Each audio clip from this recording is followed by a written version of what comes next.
পর্যায়ক্রমে উপজেলা পর্যায়ে অধস্তন আদালত সম্প্রসারণের বিষয়ে ঐকমত্য কমিশনের প্রস্তাবের সঙ্গে নীতিগতভাবে একমত হয়েছে রাজনৈতিক দলগুলো। সংস্কার ইস্যুতে সংলাপের ধারাবাহিকতায় সোমবার রাজধানীর ফরেন সার্ভিস একাডেমিতে রাজনৈতিক দলগুলোর সঙ্গে আলোচনায় বসে জাতীয় ঐকমত্য কমিশন। দ্বিতীয় ধাপে 10ম দিনের আলোচ্য বিষয়ের মধ্যে রাখা হয় উপজেলা পর্যায়ে অধস্তন আদালতের সম্প্রসারণ, জরুরি অবস্থা ঘোষণা ও নারী প্রতিনিধিত্ব। আলোচনার প্রথম পর্বে উপজেলা পর্যায়ে অধস্তন আদালত স্থাপনের বিষয়ে আলোচনা হয়। পরে জরুরি অবস্থা জারির বিষয়ে নাগরিকদের অধিকার যাতে খর্ব না হয় তার উপর সর্বোচ্চ গুরুত্ব দেওয়ার পরামর্শ দেন রাজনীতিবিদরা। কমিশনের সহসভাপতি আলী রিয়াজ বলেন, রাজনৈতিক দলগুলোকে কোনো কিছু চাপিয়ে দেয়া হচ্ছে না।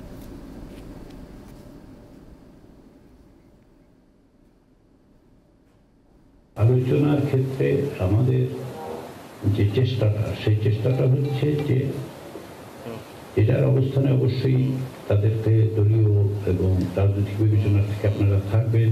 উপজেলা পর্যায়ে আদালত স্থানান্তর করা, সম্প্রসারণ করা এবং দোরগোড়ায় বিচার পৌঁছে দেওয়ার ব্যাপারে আমরা ঐকমত্যে পৌঁছেছি।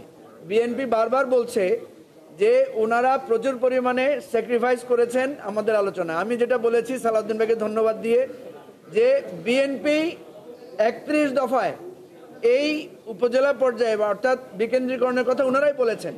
সুতরাং ওনারা বরং স্যাক্রিফাইস করছেন না, ওনাদের আলোচনাটাকে আমরা করছি এবং আমরা এটাকে সহযোগিতা করছি। আমরা তো প্রশাসনিক বিকেন্দ্রীকরণ চাই।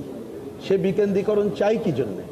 যাতে জনগণের কাছে তার যে জীবনমান উন্নয়নের সুফল পৌঁছে দেওয়া যায়।